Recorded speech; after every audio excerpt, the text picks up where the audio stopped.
सन्मिलन आफाद सनाथि मायथाइनि नाम दोननानै बे खामानिखौ मावफुंलांनो होननानै सानदों। दा बेनिनो जागायजेननायनिफ्राय दिनैसिम मा धरननि सोलिबोदों बेखौनो एसे बुंथिनो थिननायलाय आंबो जा हायो गोसोआव जा फैयो, खारन आंबो बयसनि माबाजों आंबो गोबां मावबोनाय खामानिफोरखौ बावबोजोब्बाय दिन थारिखखौ। दा बे हिसाबै हयथ' बेवहाय अनेक रोखोमनि भुल त्रुटिया थाखाबाय।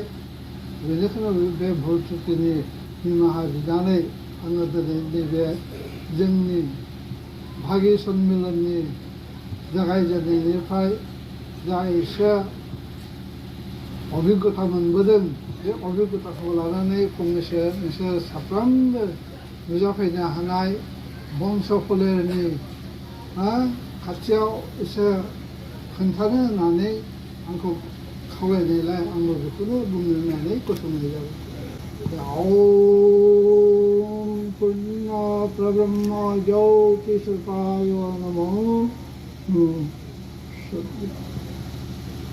बिदिब्ला दिनै जोंहा नैबे दलहापारा गामियाव जोंनिनो अरिजिनेल भाबै स्थायी भाबै थानाय बे दलहापारा गामियाव जोंनि बाहागिनि जि सन्मिलननि आफाद दानो जागायजेनदोंमोन बे जायगायावनो जोङो सावरायजेननाय जादोंमोन।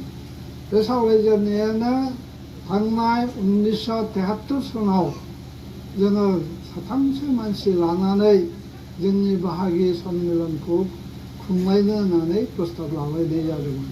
दा बेखौ आङो जोंनि दा जे नुजानाय बिसम्बि बे बिसम्बियाव आङो फंनैसो बाथ्राखौ लिरनानै दोनखानाय होबोबाय आरो।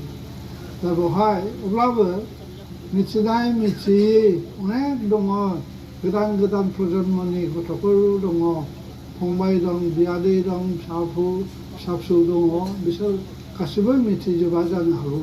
बेनिखायनो जारिमिननि बाथ्राखौ आङो फोरमायथिनो होननानै सानदों आरो बेबो गुसुङैसो बुंनांगौ जाहैनानै फैदों। बेनो जाहैबाय 1973 सनाव जोंनि नैबे दलहापारा गामियाव थानाय थायरा बंस'नि, दा बे थायरा बंस' फोलेर होननानै बुङोब्ला थायराया सोर? बेनि गुदि गामिया बबावमोन आरो बेनि फोलेरा बोरै गोसारलानाय दङ? दिनै बुंनो थाङोब्ला सा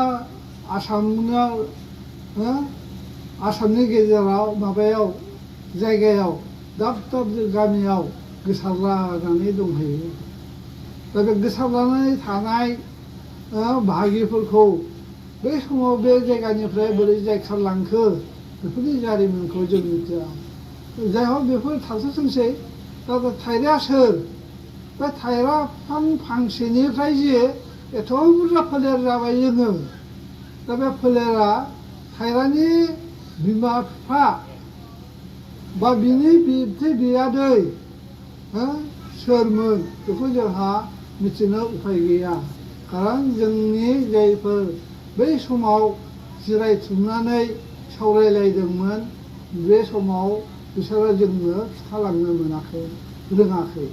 जायनि थाखाय जोङो गेजेर खन्दनिफ्राय बे थायरानिफ्राय दिनै आंनि प्रजन्मसिम आंसिम 4 थाखोआव सोलिनानै दङ। मानो होनबा थायरानिफ्राय आरो बेनिफ्राय थायरानि फिसालानिफ्राय फिसौला, बेफोरबायदिनो फारि फारि एरबोगासिनो दङ। दिनै जायनि फलाव जोंनि सा आसामाव गासिबो फोलेरनि किसुमान बंस फोलेरफ्रा दाब दाब जायगायाव गोसारनानै दंहैयो। नैबेबायदि घटना जाबोदों। दा थायरा सोर? थायराहा साबसे फोलेर दंमोन बेखौसो जोङो हमनानै लानानै जोंनि गिबि जागायजेननाय सावरायमेलनिफ्राय जों बे बाथ्राफोरखौ मिथिनो मोनदों आरोखि। बेनो जाहैबाय थाइराहा बिदा फंबाय साथाम दंमोन। थाइरा, गेरलाय आरो दाखोर होननाय। बे दालायखौसो लानानै बे एसेनि जन्मनिफ्रायसो जोङो बे दा सोलिनानै थानाय थांनानै थानाय फोलेरखौ जोङो सिनायथि लालायनो सुबिदा मोनदों आरोखि। नाथाय दिनै बे जागायजेननाय समानो जायो दिनैसिम 52 बोसोर गोलैयो।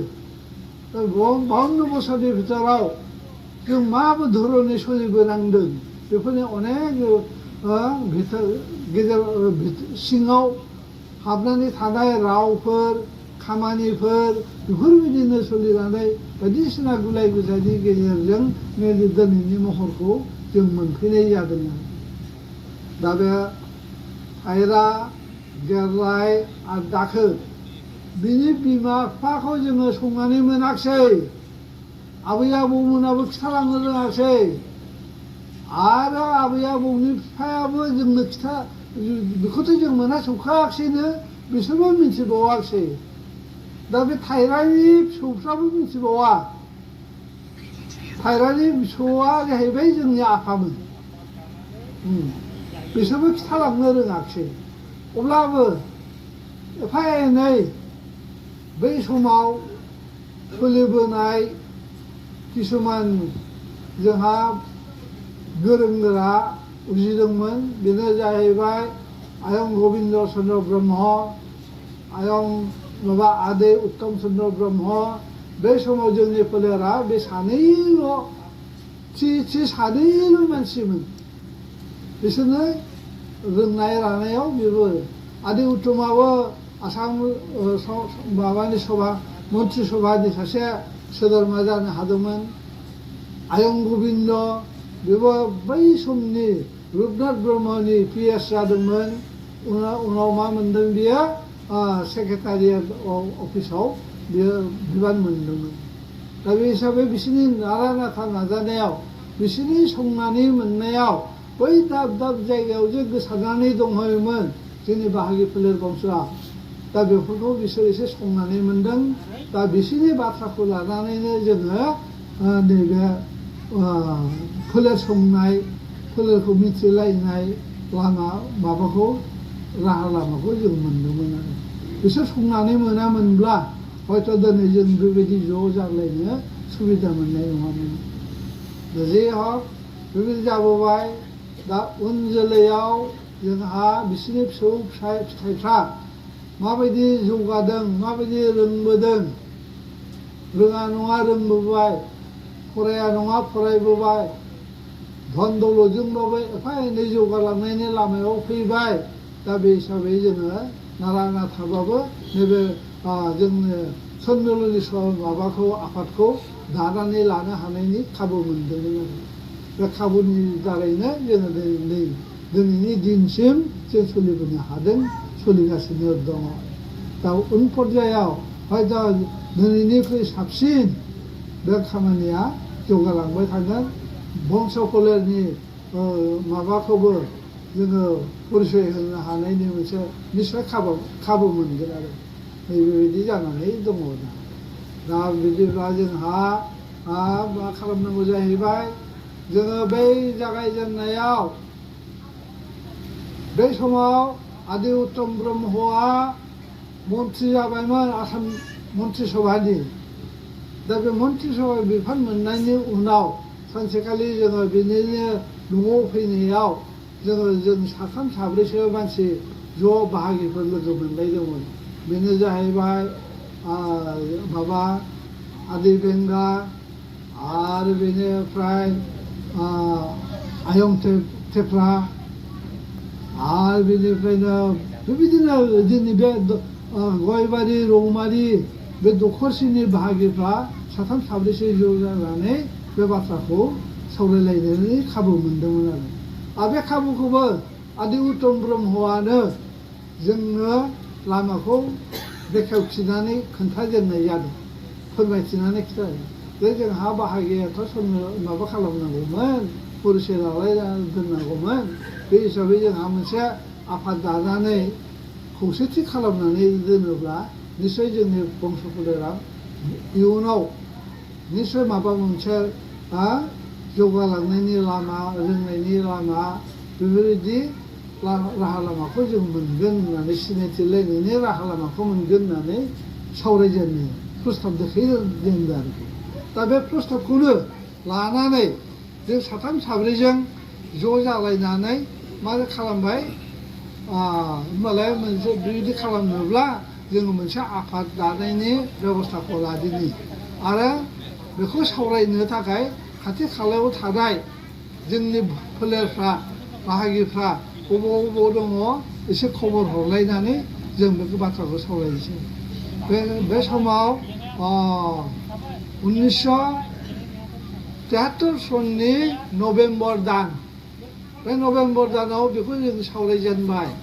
बेनिफ्राय अक्ट'बर दानाव जोङो खाथि खालायाव मोननाय बाहागिफोरखौ अभिभाबक हिसाबै बिसोरखौ लिंहरनाय जाबाय खमैबो 15-16 जनसो जादोंमोन आरोखि बे 15-16 जनजोंनो जोङो मोनसे आफाद दानायनि सावरायलायनाय जादों आरोखि बे सावरायलायनायनि गेजेरजों बे समावथ' आरो रोंनाय रानायाबो बिदि आंबोथ' रोंखायामोनानो रोङाब्लाबो जोंखौनो बे आदैमोनानो बोसोन होबाय गावसोरनो आदै उत्तमजों आयं गबिन्दजों बोसोनगिरि हिसाबै लाबाय बोसोनगिरि खालामनानै लिंथुमगिरि दाबावबाय बेखौ लाहैबाय आदै बेंगा आरो आंखौ दा बे हिसाबै बे सोलिबोनायनिफ्रायनो बोसोरफ्रामबो एफा